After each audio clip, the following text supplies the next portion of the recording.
this the same generation of people who were complaining about Kurt Franklin, that he was mixing secular music with Christian music, that he was bringing secularism into the church? Isn't this the same generation of people who grew up with Ray Charles and was mad because Ray Charles was taking gospel rhythms and making secular songs out of them? Isn't it the same hypocritical ass generation that was doing that? But now they want to put their knees on the ground. Now I know what they're trying to say, but when they're gonna blow it, and put their knees on the ground, and maybe they didn't say blow it, but it sounded like they said blow it to me. Go back and listen to it. It sounded like blow it. This is the hypocritical nature of people and their religions. And this is what we talked about today on the line. We talked about the fact that religion actually follows the culture, not the actual book that they read. They follow the culture said back in the 90s that Kurt Franklin was wrong for bringing all of that into the church, yet they're doing the exact same thing now. They put the old ladies up there so that it seems like it's okay. But what they know is that they're losing the younger generation. You see, Gen Z, millennials, they're not going to these churches. They're not participating in these churches. So now they know they got to reach out to these younger generation because they counseled us. Because I was still a Christian back in the Kurt Franklin days. And they counseled us. They were upset with us. We had a youth choir, and I was on it, even though I can't sing. But I was part of that youth choir. And we sang one time. And them old folks was like, no, we can't have that. That's why that church is almost dead now. There's only about 20 people that go to that church, and they all old as hell, and they all dying. And the church is dying. Yet now, all of a sudden, they see the light because that money done changed. See, they ain't getting the money that they used to get by holding on to them old Negro spirituals that they used to sing, shine me up with Christian Jubilee, come and ride my name on the road. What's it at? You know that song. But anyway, the old ladies always saying that song. It used to tickle the shit out of me. But how hypocritical is this? That now they got Boots on the Ground remixed for Christianity. And they're doing these songs in churches. They got their little dance. They ain't popping their hips and nothing like that because they might pop one out of socket, might break a hip and fall down. But they remixed these secular songs the same way Kurt Franklin did to make it into a gospel song. The church always follows the culture. This is why the things that are taught in the churches today some of the things will be considered blasphemy 15, 20 years ago. One of the examples that I gave is that 15, 20 years ago, when I was in the church, actually more than 15, 30 years ago, when I was in the church, they would easily teach that a woman is not supposed to, she's supposed to cover her head while she's praying. Her hair could be used as a covering.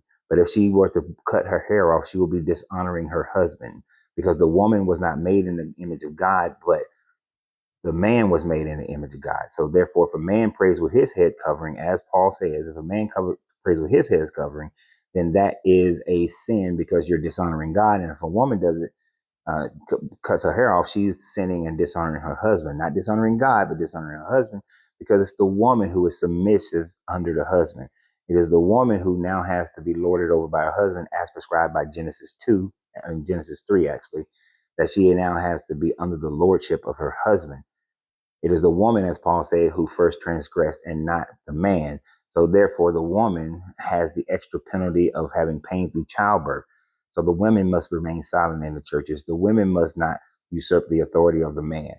That was still being preached 30 years ago. In today's churches, that is not going to be preached because today's churches are, if they are filled, they're filled with millennials. They're filled with Gen Zers, and millennials and Gen Z women are not going to fall prey to that subservitude.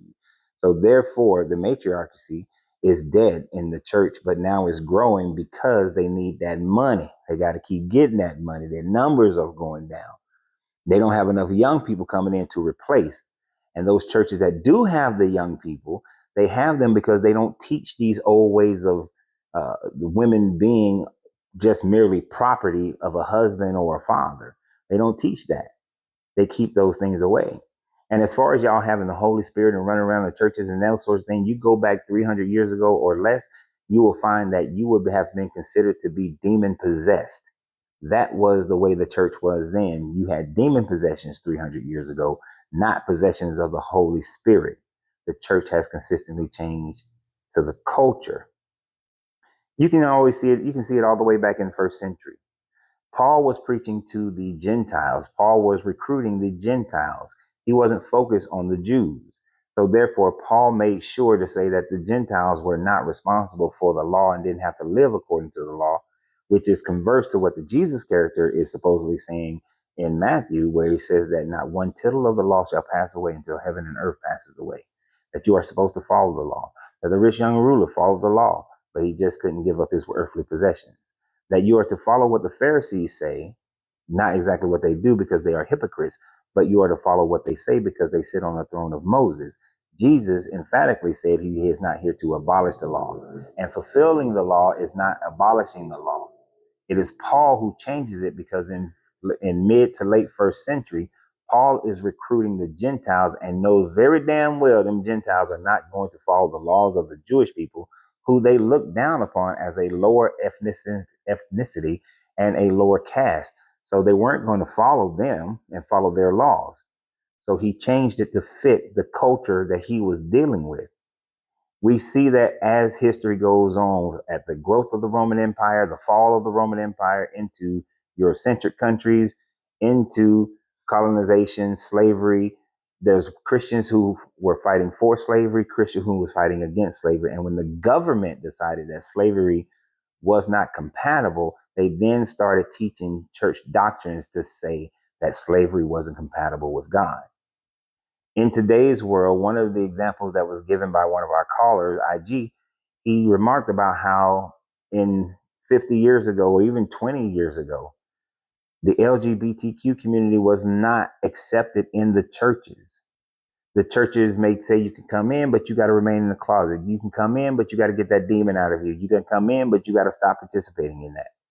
Today, you see churches that are very much accepting the LGBT community and saying that God made them how they are, and that is beautiful because God made it, and we're not going to say anything negative against it. And as the government flips back and forth on things like gay marriage, you see the church is following suit with that. But as gay people, the people in the LGBTQ community amass more political power and amass more financial power, you see the churches are flipping in order to fit the power structures that are in our culture and the normatives that are in our culture. As polygamy is growing, you will see polygamy make a strong return to the Christian culture. It was allowed back in first century. It went away because of the Romans. It will return because it's becoming more popularized. And in certain countries, you can still do it, and it's already normative in those communities. And one person brought something up very interesting. He said that swinging is growing in America. And since swinging is growing in America, of course, the overwhelming majority of people who are participating in swinging are Christians. And so I can see in 20 years or less, swinging becoming a normative in Christian society. It follows whatever the culture is doing, plain and simple. But what do you guys think? And always remember, you have to free yourself to be yourself because your greatness is non-negotiable. Good journey, good vibrations.